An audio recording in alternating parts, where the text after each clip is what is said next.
Mushroom chettinad is what we are going to cook today. Usually, Chettinadu style of cooking is more about dry roasting few spices and grinding it to a nice fine masala. This masala is what adds a lot of flavor and aroma to this dish. This is something which I make quite often in my kitchen for breakfast, and this is usually had with some nice soft dosais and idlis. So now let's see how to make this dish. First, we're going to dry roast few spices for our masala. For that, you'll need about 1 cinnamon stick, 1 star anise, 3 cardamoms, 4 cloves, 1 teaspoon of fennel seeds, stone flour about 4 to 5, 4 dried red chillies, 2 tablespoons of coriander seeds, 1 teaspoon of peppercorn, and 1 handful of coconut, and 1 tablespoon of cashew nuts. So just dry roast this for a few seconds till you get a nice aroma and grind it to a fine paste using some water. For the curry, take about 4 tablespoons of oil, and once they are hot enough, add few curry leaves and some dried red chillies.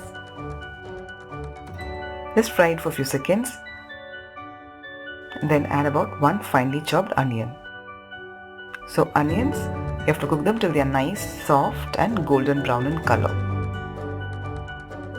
And once they are cooked well, add about 1 tablespoon of ginger garlic paste. Just saute it till the raw smell goes, and then add about 1 finely chopped tomato. Tomatoes, you have to cook them till they are nice, soft and mushy.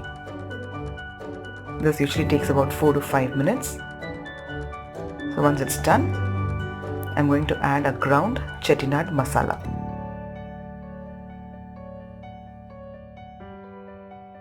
So after adding this masala, just cook it for about 8 to 10 minutes at least. That's till the raw smell goes completely and the color begins to darken a bit. So once the masalas are cooked well, add the mushrooms.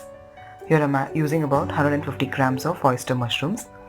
Add about half teaspoon of turmeric powder and some salt required for this curry.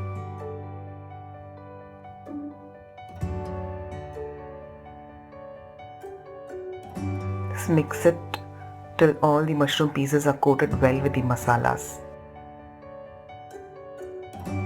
Now I'll just add some warm water.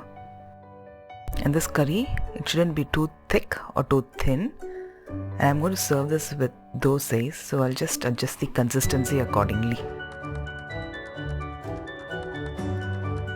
Now mushrooms, it will take just about 5 minutes to cook.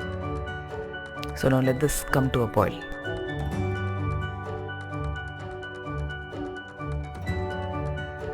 Now the mushroom curry is almost ready. So at this stage, just check for the salt and finished off with some coriander leaves. Now my mushroom chettinad is ready to be served.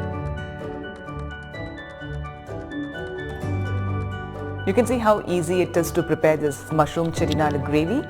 So do try this recipe and enjoy with your family, and we'll catch up soon.